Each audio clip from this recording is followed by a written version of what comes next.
afternoon.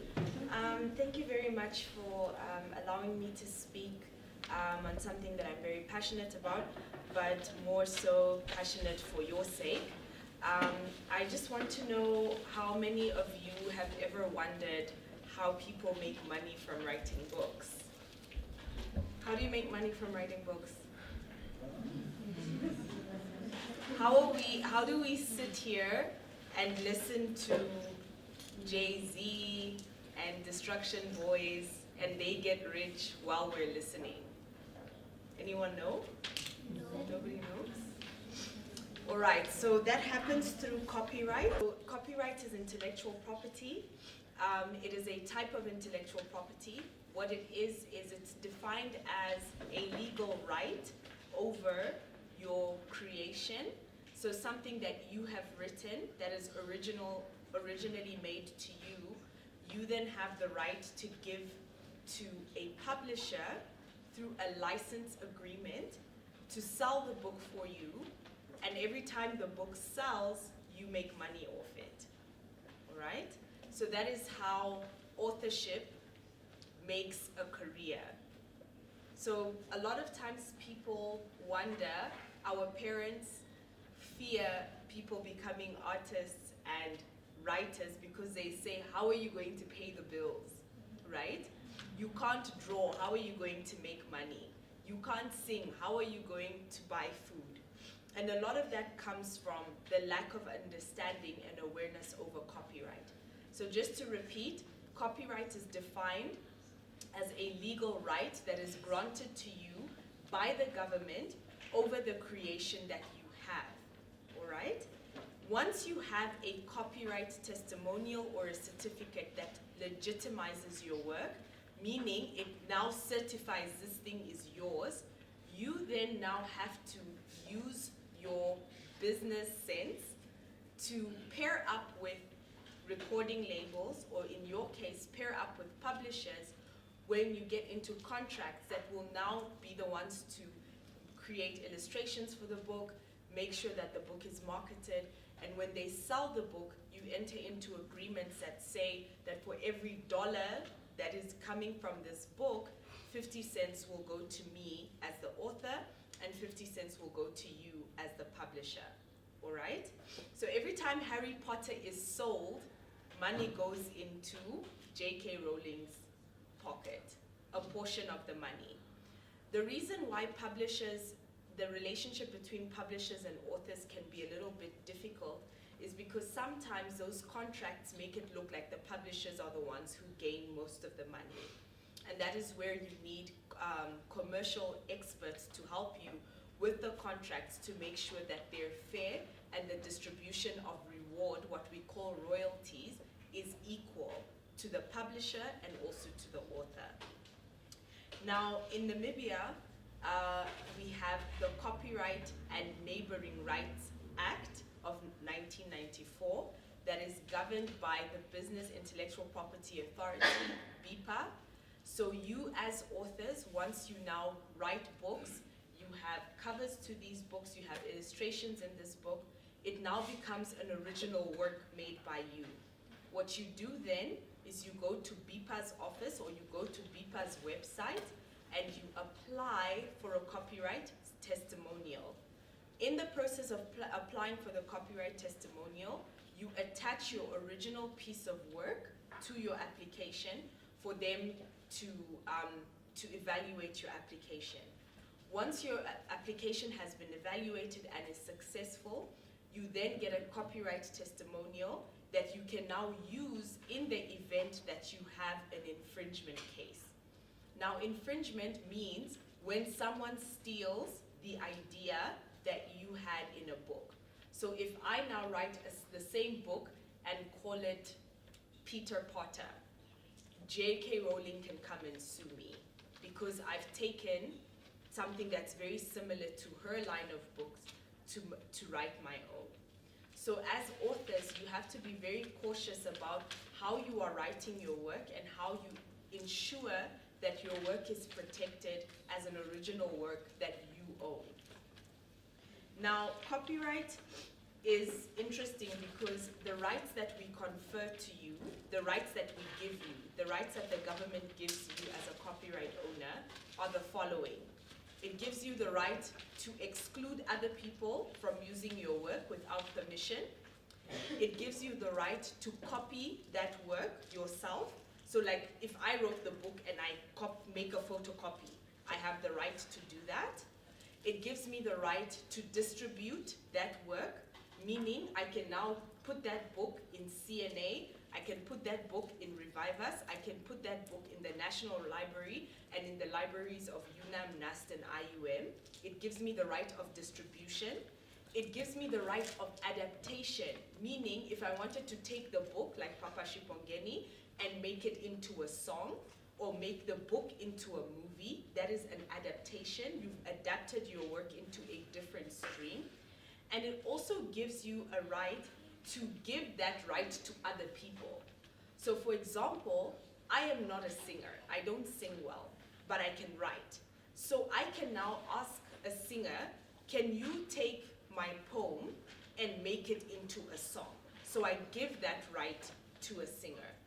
So you as a copyright holder have the right to also assign your rights to someone else, all right? Once you do that, there are two things that come into play. Copyright is complicated because we have two streams of rights.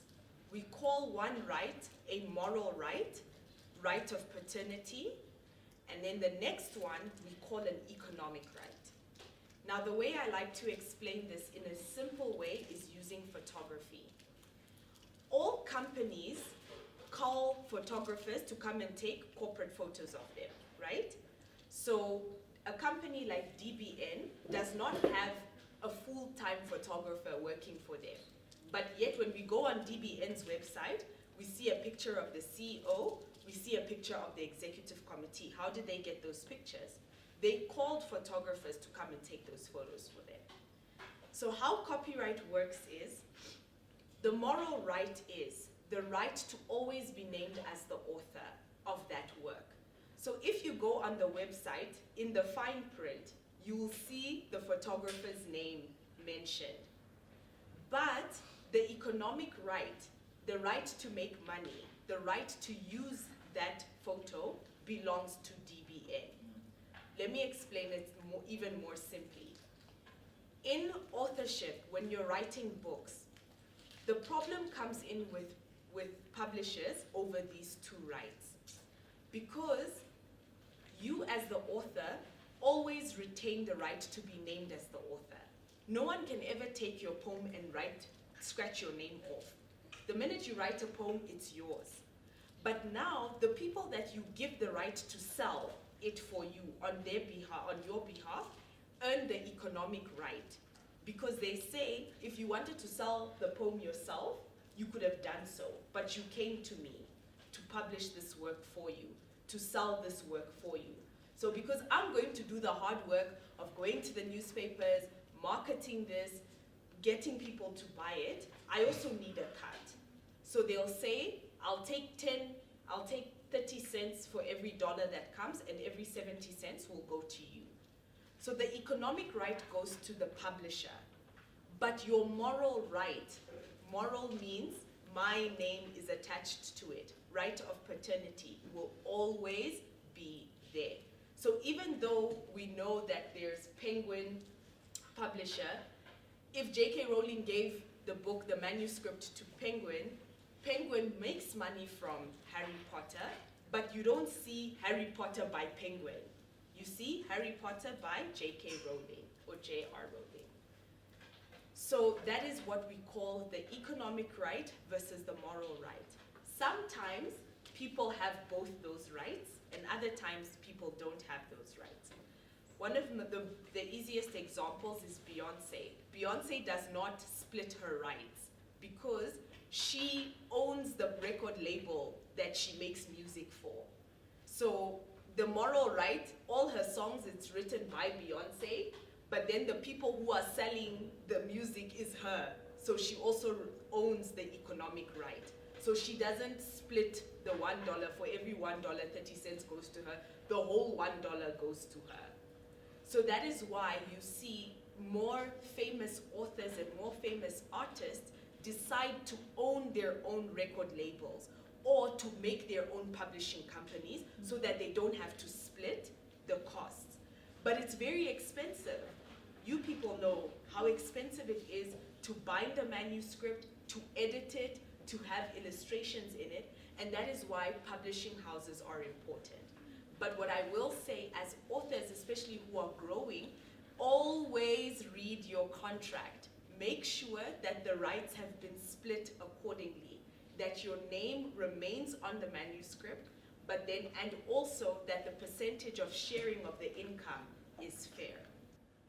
I want to say that it's very important as well to understand that copyright has a lot of complexities. Complexities in the sense that when the digital technology came, it made it more difficult for us to track who owns things originally, all right? And so that is why when we want to give you a copyright testimonial, when we want to say that a book or a poem or a song is originally from you, we have to do what we call an evaluation of originality. And it's not to say that if you took a poem by Maya Angelou and turned it into a song, that you will not have that right granted to you. But you have to ascertain and you have to make sure that Maya Angelou's people are aware of the fact that you are making a song from her poem. The right of adaptation. The reason is because moral right gives you the right to say, I don't want my work to be changed. If I wrote a song, I don't want it to be made into a movie. I don't want it to be made into a book. You have the right to say that. Or you also have the right to say how you want your work associated with you. In an interesting case, I don't know if any of you know Katy Perry. She's an American artist. She got sued by a Christian rapper called Lecrae. And the reason she got sued is because Lecrae's people said that her song, Dark Horse, had the same tune as his song. And he said that because Dark Horse has connotations of mystic powers and Greek mythology, he doesn't want, as a Christian artist, for people to wonder, is this guy Christian or is he into dark magic or what? Now he said that she was tainting his reputation as a Christian artist. And he won the case because it's a right of adaptation. I don't want to be seen as X, Y, and Z. So let's say you write a poem and someone decides to make a Broadway show at the National Theatre and there's a lot of nudity in that poem. You can say, I don't want to be perceived as somebody who is associated with a show that has nudity in it. Can I please withdraw that poem as a Broadway theater show? And that protects your reputation because you as authors know that a lot of your money is going to come from your reputation, what people think of you. When we think of Maya Angelou, what do we think of? Wisdom, power, knowledge, intelligence. And that is a brand that she created within herself as an author. So you have to remember that as an author, whatever you are writing, you have the right to maintain your reputation associated to your work. And you have the right to say that you don't want your work to be associated in a way that you don't want to. Lastly, I'll talk about the issue of duration. Do you know that Michael Jackson is still making money from his music while he's dead? And it's because of copyright. Copyright lasts for the length of time you're alive, plus 50 years after you die. So, 75. So 50 or 75. So the US have said it's 75, they're fighting for 75 years, and that fight is interestingly coming from Walt Disney, because they want the copyright on Minnie Mouse and Mickey Mouse to continue, because they've lapsed their time. But now other people want to use Minnie Mouse and Mickey Mouse for themselves, but now Walt Disney is nervous because they make majority of their money from Minnie Mouse and Mickey Mouse. So they are fighting the US government to say they need an extra 25 years of protection over Minnie Mouse and Mickey Mouse. It's an interesting thing. My job sometimes is very interesting. Yeah, sometimes it's very interesting. I have to read all these weird cases. I'll tell you a weird story to end. So it's either plus 75, Namibia is still plus 50. Most countries that are signatories to the World Intellectual Property Organization is life plus 50 years. So what that means is, the same way when your cuckoo passes away and she had a house, the house goes to you. That's going to happen with your estate. So if you pass away, the books that you wrote become your children's or becomes your family's, and every time that book is sold, the money goes to your family, all right? So that's like how Marvin Gaye's kids are all sorted, because all they do is they have a legal team that watches for people who take their father's songs, they sue them, they win, they get the money, then they live. So that's what they do. That most of Marvin Gaye's children have made the money that they have from suing people who use their father's songs without permission. So the last person who lost was Robin Thicke and Pharrell Williams. They had to pay the Marvin Gaye family, I think it was 5.3 million US for the song Blurred Lines, because they took it. So those are the things. That's how, when you are reading those cases, it's me, those are my people. It's copyright and infringement, etc. So I like telling this story because it's silly, and I know that now we have a younger audience, so it means more. But the most interesting case that has happened in the intellectual property fraternity in the last 3 decades was over a selfie.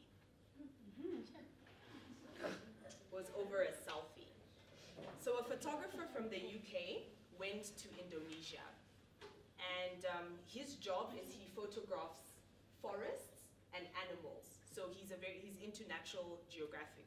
I think he was associated with the National Geographical Channel, etc. So he photographs trees and animals, etc. So he has all this amazing, expensive equipment. So he went to the forest and he forgot something in his car. So he left the camera on the tripod and he just quickly dashed to the car and came back. When he came back, he found the orangutans playing around with his equipment. And one of them took a photo, a selfie. So they took, and it's a proper photo. If you just Google monkey copyright case, and you'll see it. So it's a beautiful selfie. He's smiling, the monkey's smiling, and it's at the right distance. I mean, who taught this orangutan how to do a selfie? But he knew. So this photographer goes back and he develops the negatives. He finds this photo and he loved it. So he obviously started using it in his work as a portfolio. And then the zoo found out. And they were like, wait. You are popularizing this orangutan that took a selfie, and all the money that's coming to you should be going to us because we own the zoo where the monkey's at. And do you know, I'm ashamed to say that it became a legitimate case in court. They went to court, they fought, this one won in this state, and now the problem is with my career is because every country has different sets of legislation. You can sue everywhere. So people will first start and sue in the US, and especially in Texas, because Texas, the judge there has been known to be very interesting with her rulings. So they start in Texas, then they go to California, then they go to New York. When they're not successful, they go to the UK, then they go to Germany, then they go to Japan, right? So you just keep suing each other everywhere, and there's just like 400 different cases with your name until you get what you want. So now these people started in the US, and the government was like, this is ridiculous. You cannot give money to a monkey over a selfie. This guy, it was his camera. He left it there. He went to the car. He came back. What is a monkey going to do with the money? Then the zoo argued that the zoo's legal team argued that no, because the case of the orangutans is very, very difficult right now in terms of food and well-being. It would have been beneficial if that money went to the zoo for upkeep of the orangutans.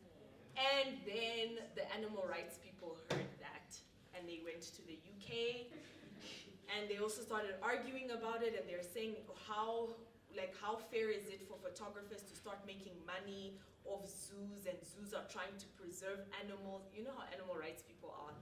They went for that thing, and then the UK government agreed with them, and this poor photographer started losing so much money in legal fees. So then the World Intellectual Property Organization stepped in and said, look, you guys, listen, copyright was meant for human beings, okay? Human beings. An orangutan is not a human being. Yes, it took a selfie, but you cannot give money to a zoo because of a selfie over a monkey. So then they went back to the US, and the US agreed with the World Intellectual Property Organization, and they eventually decided to reach a settlement and said that this guy would just give a portion of the proceeds that he got to the zoo. And that's how everybody ended up happy, okay? So now the zoo got a little bit of money. They bought, the fertilizers and all of the things to make sure that the orangutans are comfortable in the zoo. So needless to say, copyright is very important, and it's unfortunate that authors, Namibian authors, and especially African authors, don't always understand the importance of these contracts. So please, I always say, please read the fine print before you sign, because people sign off their money just like that. And then you start proving your parents that no, this person really cannot pay the bills by being an author, whereas it's just that you signed a really bad contract. Okay.